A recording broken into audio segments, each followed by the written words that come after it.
Now, if you've been into central London in the past few days, you'll notice that preparations for the coronation are well underway. Security is ramping up as the city prepares for one of the biggest ceremonies in British history. According to official guidance, the procession route is closed to the public until 6 a.m. on Saturday. But that hasn't stopped royal superfans setting up camp to secure the best spots. They told our political correspondent Simon Harris they're not going anywhere. To the casual observer, it might look like a shanty town, but for a handful of die-hard royalists, this will be home for the next few days. Come in and see. John is a retired chef from Streatham and last week was one of the first to set up camp in the Mall. There's nothing bigger than the coronation. I've seen everything. I've seen so much in 25 years, a quarter of a century. I've seen everything, but this is the biggest because there's nothing bigger than the coronation. We're on the way to Westminster. Anne is a former air stewardess from Cardiff who arrived overnight. She's hoping to raise money for a hospice by charging tourists to have their picture taken next to a royal cardboard cutout. I have my sleeping bag here and an inflatable pillow, and the police officers have all said, you know, if the worst comes to the worst, you can come into custody. Thomas and Stephanie's coronation journey was a little longer. They crossed the Atlantic to be here. We arrived from Salt Lake City. This is our 10th time sleeping rough for a royal occasion. My plans is to come down on Friday and then I camp out for Saturday to see the big day. It's freezing cold and we get damp and wet. What we know, we're doing our duty for the King, Charles III and his Queen. And it means an awful lot to us. Tourists were still able to walk along the Mall today and stop in front of Buckingham Palace. The finishing touches for the coronation are an added attraction. The flags are in place, the temporary TV studios have been set up. There's a VIP grandstand opposite the palace. Come Saturday morning, this area will be packed with tens of thousands of spectators. The pavements along the route of the procession have been designated official viewing areas. And according to the government's website, they won't open to the public until 6 o'clock on Saturday morning, leaving the campers wondering if they'll be allowed to stay. But despite the guidance from the website, there was a reassuring message from the royal parks. We believe that the park is going to get full very early on Saturday. So, of course, we're expecting people to come and bag their positions quite early. And who wouldn't do that? So we won't stand in people's way. In actual fact, on Friday night, we will even have toilets open and a catering unit open for people's welfare as well. And for those already in place, there was a bonus, a brief glimpse of the King as he was driven past. The beginning of a big week. It's getting close, isn't it, Simon? Yes, it is. Do you know, the big unknown at the moment is just how big it's going to be. I mean, obviously, in constitutional terms, a coronation is huge. It's going to have a global TV audience of millions.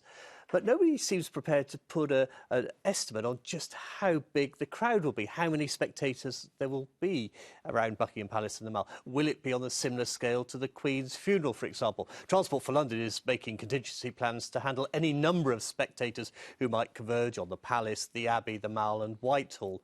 The one thing we do know, though, is the size of the procession, and there's going to be a full-scale dress rehearsal of that this evening going on throughout the night. There we are, so that'll be a little tease for us, won't it? Thank you very much, Simon. 5 solid hours. Right, our political correspondent Simon Harris is at Buckingham Palace tonight. Simon, how are police preparing ahead of the celebrations this weekend? Well, Duncan, what the police are facing on Saturday are the twin challenges of a huge security operation and a massive exercise in crowd control.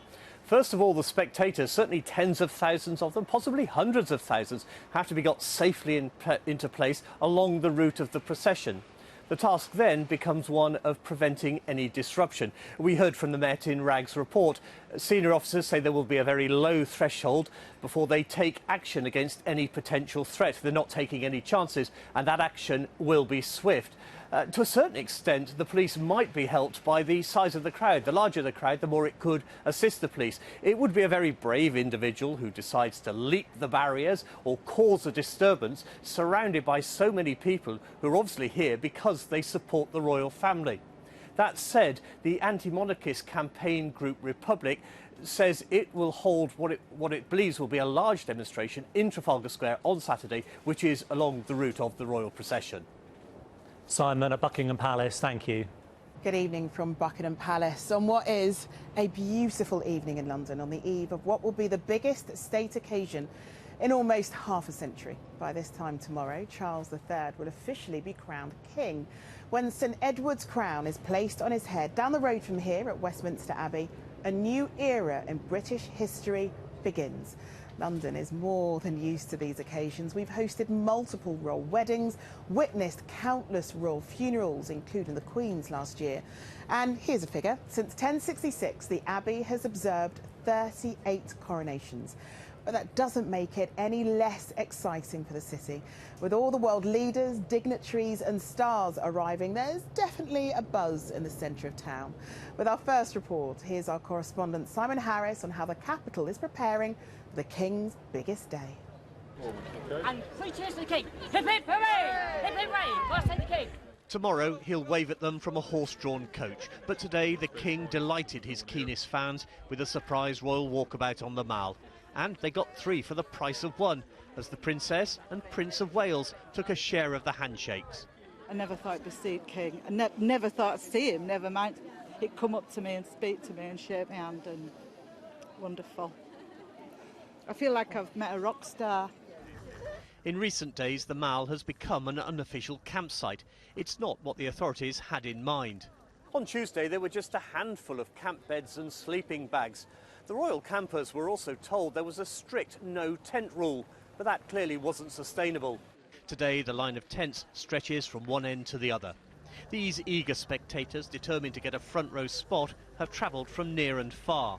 I am from the San Diego area of California. I live in London, so we just arrived half an hour ago. I've come from Redcar, got here last night at around about 9 o'clock. I come from Gillingham in Kent. I came from London, Ontario, Canada. I come from Southend-on-Sea in Essex.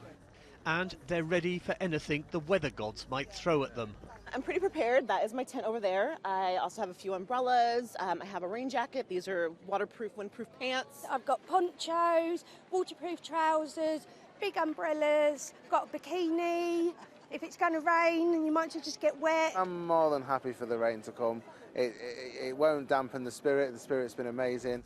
The Met has mounted a huge security operation. At a police canteen in Lambeth, London's mayor had a message for any protesters tempted to hijack the coronation. I understand people have legitimate gripes, they may want to protest. The key thing is to make sure you understand that although what you're doing may be lawful, is it in the best of taste? Road closures around Westminster are already having an impact on traffic. Transport for London is urging spectators to use public transport. And tube and rail passengers are now being greeted by 2 familiar voices. My wife and I wish you and your families a wonderful coronation weekend. Wherever you are travelling, we hope you have a safe and pleasant journey. And remember, please mind the gap. Public transport is always the best way of getting around the capital, but if you're going to look at the procession or go to one of the screening sites, we do advise that you look to cycle or walk, but do allow more time. It is going to be really busy. Hareen, a GP from Ilford, will be one of the lucky ones tomorrow. His work during the COVID pandemic has been recognised with an invitation to watch the coronation from a seat in the Abbey. With stories like these, it's showing younger Asian kids that things are possible. I had to work quite hard in difficult times. We were quite poor growing up. So all of these things just showing that ethnic minority representation, as well as coming from a poor background and an immigrant background to this country. At Westminster Abbey, the King arrived for one last run-through before doing it all for real in front of a global TV audience of millions. While along the procession route, there was also a rehearsal for those brollies and ponchos as the heavens opened. Simon Harris, ITV News, on the Mall. Well, our correspondent Simon Harris has joined us. And Simon, this has been a huge police operation, hasn't it? I mean, we can see behind us the police that are lined up for the dignitaries. Yes, the biggest in the Met's history, 11,500 officers, many of them in uniform, with a high-profile presence, but also some undercover officers in the crowd looking for potential troublemakers, and controversially, facial recognition cameras. Some civil liberties groups are angry about that. I asked the mayor if he was uneasy, but he said no, the only people who have anything to worry about are those wanted by the police. The Commissioner spoke earlier about the lower threshold for stepping in to stop disruption. He's been fleshing that out a bit. Basically, the tipping point is anything which might spoil the enjoyment of the event for others. The police buzzwords are safe, secure and dignified coronation. OK, let's talk about the event itself. So where can people watch? Well, you can watch it on ITV1 and on ITVX. We're on air from 8:30 tomorrow morning all the way up to the ceremony itself in the Abbey at 11 o'clock. And of course, you can get all the details about where to watch and what you can see on our various websites. OK, Simon, thanks very much. Good evening. Eyes around the world were on London once again for an occasion few have seen before.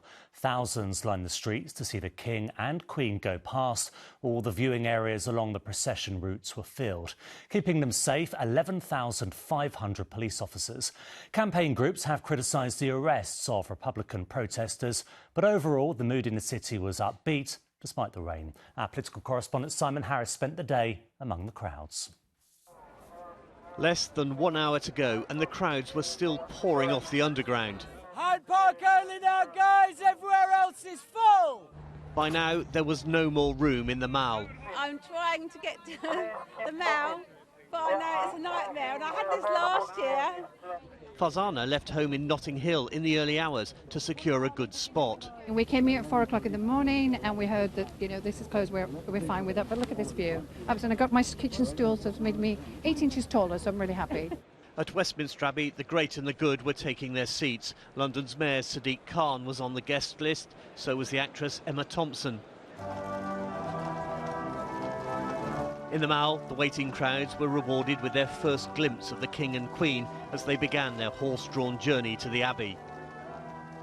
Andy, from Chingford in East London, didn't have the best view, but was still glad he came. It was OK, it was better, but I made the best of it, so I actually saw the carriages went past, and the actual procession was shorter than I thought it was going to be.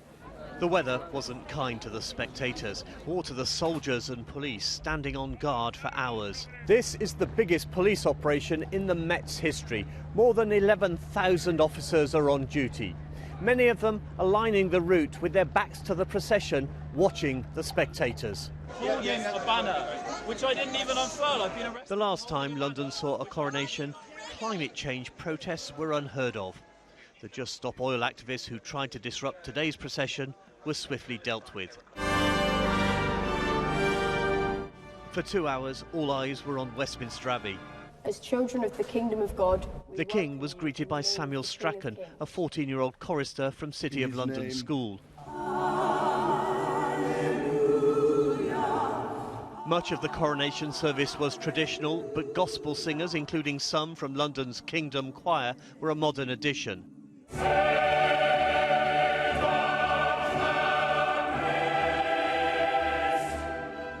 The climax of the ceremony was the moment King Charles III was crowned. This was unseen by the crowds outside, but they could at least listen to the service being played out on loudspeakers. Sisters Sandra and Julie from Croydon pitched their tent in the Mall yesterday afternoon. It's fine because the funeral was like this as well, so it's okay and we can go home and watch it all.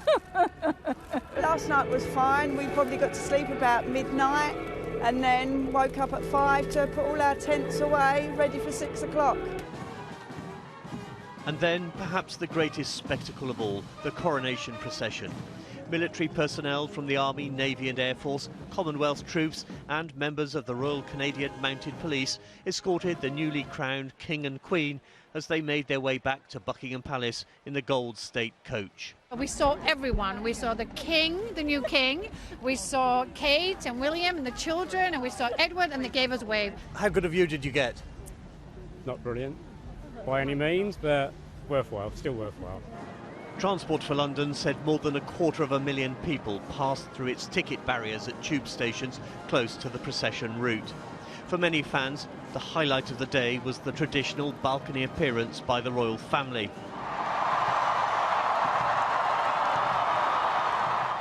Although the bad weather meant some of the aircraft due to take part in a flypast were grounded. Simon Harris, ITV News, Buckingham Palace.